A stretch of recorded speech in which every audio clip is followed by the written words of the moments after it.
तो प्यारे बच्चों, प्यारे साथियों, कैसे हो आप लोग? उम्मीद है आप अच्छे से होंगे। और यहां पर आज हम एक और टॉपिक इंक्लूड करने वाले हैं। सब टॉपिक का नाम है स्कैटरिंग ऑफ लाइट। हमने ऑलरेडी डिस्कस किया है। हमने डिस्कस किया dispersion of light, refraction of light, हमने ट्विंकलिंग ऑफ स्टार्स पढ़ा, वो हमने सब अच्छे से, वो हमें उसमें मजा आ गया सर। लेकिन आज जो टॉपिक होने वाला है, समझने के लिए मैं आपको बताऊंगा, लाइट आती है और वो किसी पार्टिकल से टकराती है। लाइट आती है, इस डायरेक्शन में लाइट आती है और वो किसी पार्टिकल से टकराती है, ये डिफरेंट डायरेक्शन में स्कैटर हो जाती है। लाइट जो होती है, जैसे ही किसी भी पार्टिकल से टकराती है, जैसे ही किसी पार्टिकल से टकराती है, ये डिफरेंट डायरेक्शन में स्कैटर हो जाती है। अच्छा सर, इसका मतलब जो स्कैटरिंग ऑफ लाइट होता है, जब भी लाइट यहां पर किसी भी पार्टिकल से टकराती है, वो डिफरेंट डायरेक्शन में स्कैटर हो जाती है। कुछ पे छतरंजीवन लाइट। स्कैटरिंग ऑफ लाइट का मतलब है लाइट को, जो लाइट आती है किसी भी डायरेक्शन में, वो फिर बिखर जाती है, मतलब डिफरेंट डायरेक्शन में चली जाती है। अच्छा, ये हो गया स्कैटरिंग ऑफ लाइट। उसका मतलब क्या है, हमें पढ़ना क्या है, असल में हमें क्या पढ़ना है? हमें को यहां पर पढ़ना है आज, जो सन होता है वो सनसेट के टाइम पे, या ये जो सन होता है सनराइज के टाइम पे हमें रेड कलर का क्यों दिखता है? वाई सन अपीयर्स रेड, रेडिश जिसको बोलते हैं, एट सनराइज एंड सनसेट। यही हमें आज इस वाले फिनोमेना से सीखना है। और आप अपना पेन और बिस्तर लेके बैठो, हम यहां पर ये चीज डिस्कस करने वाले हैं। ठीक है बेटा, आगे चलते हैं। अब जैसे ही सुबह उठते हो, मैं भी नींद आ रही है, मैं नहीं उठूंगा। जैसे ही आप सुबह उठते हो, फिर क्या होता है? यहां पर मैं तीन चीजें पॉइंट डिस्कस करने वाला हूं। अब जरा ध्यान से मेरी तरफ देखो। मैं लिखूंगा सबसे पहले यहां पर सनराइज। हाँ सर, ठीक है। यहां पर मैं लिखूंगा बेटा सनसेट, और यहां पर मैं लिखूंगा बेटा मिड। एक और चीज ओवर द हेड भी बोल सकते हो, ओवर द हेड। अच्छा सर, फिर क्या होने वाला है यहां पर, क्या चीजें हम यहां पर डिस्कस करने वाले हैं? सबसे पहली बात, मैं यहां पर उठा सुबह, सनसेट के, सनराइज के टाइम पे मैं उठा। ठीक है, मैं कुछ पॉइंट्स, मोटे मोटे पॉइंट्स यहां पर बना के रखता हूं, जिससे आपको यह आसानी मिलेगी कि आपको एक कॉन्सेप्ट शॉर्टकट में अच्छे से याद कैसे रहेगा। ठीक है, मैं सुबह उठा, मुझे ये सन था, ये लाल कलर का दिखता है, मैं यहां पर बैठा हूं। ठीक है, और जैसे ही सनलाइट यहां आती है, इसको मेरे तक जाने में मैक्सिमम डिस्टेंस आनी पड़ती है। इसको मेरे तक पहुंचने के लिए ज्यादा डिस्टेंस आनी पड़ती है। समझ में आ रही बात? इसको यहां से लेकर ज्यादा डिस्टेंस आनी है, इसको ज्यादा डिस्टेंस आना चाहता है। जो लाइट है उसको मेरे तक पहुंचने के लिए ज्यादा, कब? सुबह के वक्त। हाँ सर, ठीक है। अच्छा, जब ज्यादा डिस्टेंस चलनी होती है, आप जरा लास्ट टाइम मैंने क्या बोला था आपको? मैंने बोला था जो हमारे सनलाइट होती है, इसमें 7 कलर्स होते हैं। होते हैं कि नहीं होते? इसमें कितने कलर्स होते हैं? 7 कलर्स होते हैं। जो ये 7 कलर्स होते हैं, इनमें से सबसे कम डिविएट कौन होता है? Red colour. इनमें से सबसे कम डिविएट कौन होता है? Less deviation, red colour. Red colour. अच्छा सर, जब रेड कलर सबसे कम डिविएट होता है, इसका मतलब मैं ये बोल सकता, अगर ये ज्यादा डिस्टेंस भी चलेगा, मुझे लाल ही दिखेगा। अगर ये ज्यादा भी चलेगा, मतलब के तौर पर, अगर लाइट को, मैं यहां पर बैठा हूं और मैं यहां से सनलाइट डालता हूं, मैं यहां पर मुनीर सर बैठा हूं, ठीक है, मैं अपना ही नाम देता हूं, मैं यहां पर मुनीर सर बैठा हूं, ठीक है, मैं क्या काम करूंगा, मैं यहां से लाइट डालता हूं, सनलाइट जहां से आती है, चलिए यहां पर सन है, इसको यहां तक आना है, चलिए मैं बताऊंगा यहां पर ज्यादा डिस्टेंस है, डिस्टेंस ज्यादा है, क्या मैं बोल सकता हूं जो 7 कलर्स है वो मेरे तक पहुंचने से पहले ही डिविएट हो जाएंगे? सिंपल सी बात है। उन कलर्स को वो डिविएट क्यों होते हैं? बोलो क्यों? क्योंकि उनकी जो वेवलेंथ होती है वो कम होती है। वही सेम केस यहां पर भी होगा, जिसको इसको यहां तक आने के लिए ज्यादा डिस्टेंस कवर करनी पड़ेगी। उसका मतलब यह है कि जो सिर्फ रेड कलर है वो मेरी आंखों तक पहुंचेगा और मुझे सन रेड दिखाई देगा। Are get my point? और ये सेम केस यहां पर होता है, मैक्सिमम डिस्टेंस, मैक्सिमम डिस्टेंस। अच्छा सर, उसका मतलब क्या? मतलब सनसेट के टाइम पे भी लाल दिखेगा और सनराइज के टाइम पे भी रेड दिखेगा। अच्छा सर, फिर क्या होगा?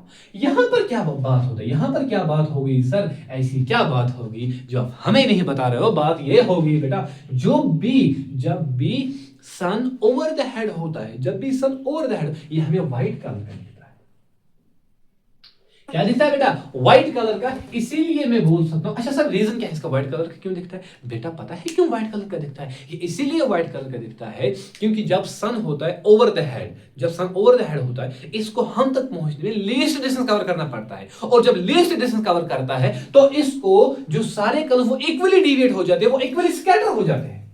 ये जो कलर्स होते हैं, जो सनलाइट के व्हाइट कलर्स होते हैं, कि इक्वली स्कैटर हो जाते हैं, जिसकी वजह से मैं बोल सकता हूं ओवर द हेड जब होता है सन, या मिड ऑफ द जब मिड ऑफ द डे जब सन होता है, वो मुझे व्हाइट कलर का इसीलिए दिखता है क्योंकि उसको लीस्ट डिस्टेंस कवर करनी पड़ती है। अच्छा सर जब लीस्ट डिस्टेंस कवर करनी पड़ती है फिर क्या होगा? उससे ये हो जाएगा जो सारे कलर्स हैं वो इक्वली स्कैटर हो जाएंगे।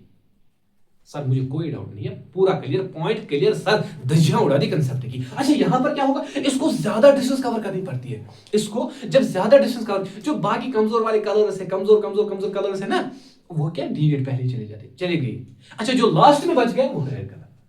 अच्छा वही केस यहां पर भी होता है, सनसेट के टाइम पे भी उसको मैक्सिमम डिस्टेंस कवर करनी पड़ती है, और उससे क्या होगा? यहां पर जो बाकी कलर्स है वो सारे क्या हो गए? वो सारे डिविएट हो गए, और बचा कौन? रेड कलर, जो मेरी आंखों तक पहुंचता है। मुझको दिखता है लाल सन, मुझे सन लाल दिखता है सनसेट के टाइम पे भी और सनराइज के टाइम पे भी। इसका शॉर्टकट में आप रीजन रखो, यहां पर ज्यादा डिस्टेंस कवर करनी पड़ेगी, मतलब ज्यादा डिस्टेंस कवर करनी पड़ेगी, तो मेरी आंखों में वही कलर जिसका वेवलेंथ सबसे ज्यादा होगा, जो लेस डिविएट हो जाएगा, या मैं ऐसे बोल जो लेस स्कैटर हो सकता है। Point clear? पॉइंट क्लियर, समझ में आ गई बात हमने क्या डिस्कस किया? और यही एग्जाम में अगर सवाल आ गया, आप लिख दो इसको, हो गया खेल खत्म, पूरे के पूरे मार्क्स मिलेंगे बेटा। ठीक है, देखो बेटा हमने ह्यूमन आई जो भी थी वो हमने सारा का सारा कंप्लीट कर दिया, जो भी उसमें टॉपिक्स थे, डिफेक्ट्स थे, रिफ्रैक्शन का कॉन्सेप्ट था उसमें, एटमॉस्फेयर रिफ्रैक्शन या स्कैटरिंग ऑफ लाइट या डिस्पर्शन ऑफ लाइट या गिलास प्रिज्म, या हमने रिफ्रैक्शन थ्रू गिलास प्रिज्म पढ़ा, वो हमने सारा का सारा पॉइंट क्लियर हो गया हमारा यहाँ पे, वो सारा का सारा क्लियर हो गया। अच्छा सर हमें अब क्या करना है?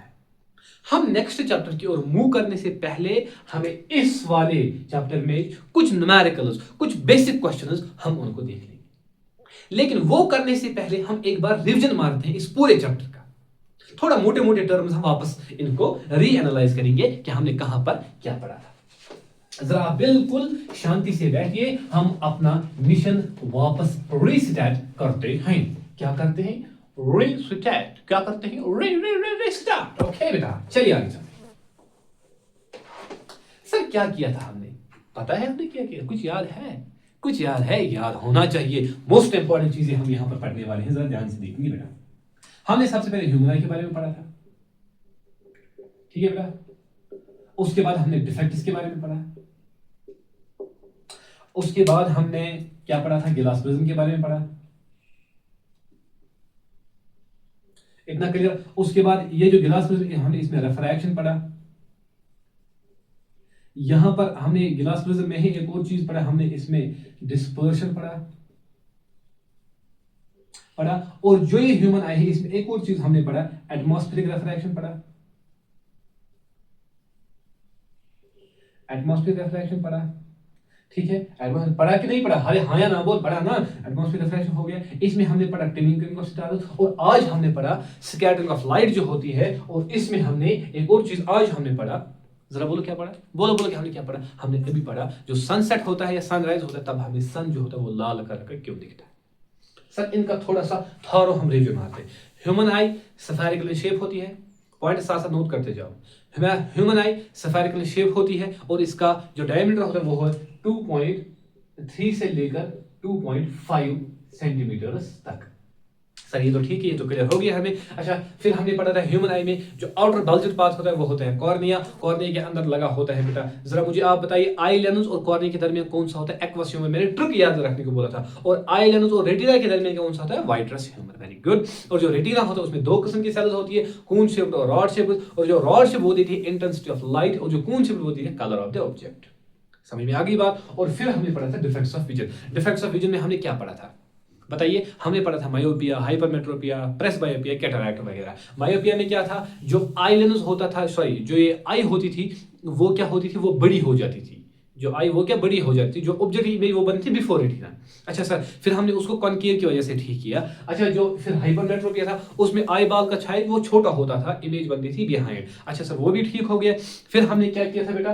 गिलास प्रिज्म के बारे में। गिलास प्रिज्म एक ऐसा ट्रांसपेरेंट मटेरियल है जिससे लाइट पास हो जाती है। इसमें 2 ट्रायंगुलर सरफेस होती है और 3 रेक्टेंगुलर सरफेस होती है। अच्छा सर, वो भी समझ में आ गया। फिर हमने पढ़ा था रिफ्रैक्शन कैसी होती है। जैसे ही प्रिज्म से लाइट पास हो जाती है, शाबाश, जैसे ही लाइट प्रिज्म से पास हो जाती है वो रिफ्रैक्ट हो जाती है आफ्टर पासिंग थ्रू द, शाबाश, आपकी पासिंग थ्रू तो गिलास प्रिज्म। मैंने लास्ट टाइम वहां पर एक पॉइंट आपको मेंशन किया था, और जैसे ही लाइट प्रिज्म को लीव करती है ये मूव करती है towards base of the prism. हमने यही पढ़ा था ना, it moves towards the base of the prism. Sir ये भी क्लियर हो गया। फिर हमने पढ़ा था डिस्पर्शन ऑफ लाइट। डिस्पर्शन का मतलब होता है splitting of a light into the 7 constituent colours बेटा, ठीक है। और हमने क्या किया था, फिर हमने डिस्पर्शन बोला था, जो व्हाइट लाइट होती है जब ये प्रिज्म से पास हो जाती है ये 7 कलर्स में टूट जाती है, विपग्योर जिसका हमने नाम दिया था। उसी की बुनियाद पे हमने फिर रेनबो का कंसेप्ट लिया था, क्योंकि जो रेन ड्रॉप होता है वो भी एक्ट करता है एज टाइनी प्रिज्म, जिसकी वजह से जो ये प्रिज्म, जो ये लाइट होती है, जो ये व्हाइट 7 कलर्स में सेपरेट हो जाती है, जिसकी वजह से बारिश के टाइम और जब सन और बारिश साइमल्टेनियसली हो जाएंगे और वहां पर रेनबो बन सकती है। और एसेंशियल कंडीशन मैंने आपको यहां पर बताई थी कि रेनबो तभी बन सकती है, शाबाश मेरे साथ बोलो, रेनबो तभी बन सकती है अगर आपको रेनबो को देखना है, आपको जो बैक साइड है वो आपको सन की ओर होना चाहिए और जो आपका फेस है वो बारिश की ओर होना चाहिए। वो तो आ गया आपको समझ। और उसके बाद हमने पढ़ा था बेटा एटमॉस्फेयर रिफ्रैक्शन, वो किस्म का रिफ्रैक्शन होता है जो कि एटमॉस्फेयर में होती है due to the different densities of the layers of the atmosphere. ये तो हो गया क्लियर। फिर हमने पढ़ा था टिविंग टिविंग स्टार्स कैसे होते हैं, कैसे होते हैं जरा बताओ। जैसे ही स्टार से लाइट आती है फिर वो एक लेयर में जाती है, वो डेंसर होता है, फिर एक और में जाती है, वो रेयर होता है, denser rare denser rare denser rare. Actually जब रेयर से ज्यादा लाइट पास होती है तो हमें स्टार ब्राइट दिखता है, डेंसर में कम होती है हमें स्टार डिम दिखता है। तो एक्चुअल में स्टार असल में ट्विंकल नहीं करता। ये सारा खेल किसका होता है, ये होता है एटमॉस्फेरिक लेयर्स का खेल। अच्छा, फिर हमने आज का टॉपिक डिस्कस किया था, वो हमने किया था scattering of light. Scattering light का मतलब क्या होता है, जब भी लाइट पास होती है एटमॉस्फेयर से, जब लाइट पास होती है वो पार्टिकल से टकराते हैं, जिसकी वजह से वो डिफरेंट डायरेक्शन में चली जाती है, स्कैटर हो जाती है, ठीक है बेटा। और हमने इसी पे जो फिनोमेना आज पढ़ा वो पढ़ा था, जो सनराइज होता है या सनसेट होता है वो हमें तब लाल कलर का क्यों दिखता है, बिकॉज जब सनसेट हो या सनराइज हो, सन लाइट को हम तक पहुंचने में मैक्सिमम डिस्टेंस कवर करनी पड़ेगी, जिसकी वजह से जो बाकी कलर्स, रेड के बगैर जो बाकी कलर्स होते हैं वो पहले स्कैटर हो जाते हैं, और जो हमें कलर दिखता है वो होता है रेड कलर। इसलिए हमें जो सन होता है वो हमें लाल कलर का दिखता है। अब जब ओवर द हेड होता है उसका मतलब क्या है, तब सारे कलर्स इक्वली स्कैटर हो जाते हैं, जिसकी वजह से हमें सनलाइट, जो ये सन होता है वो व्हाइट कलर का दिख जाता है। उम्मीद है आपने ये सारे पॉइंट्स ग्रैब किए होंगे, अच्छे से किया होगा। हम मिलते हैं इंशाल्लाह नेक्स्ट वीडियो में।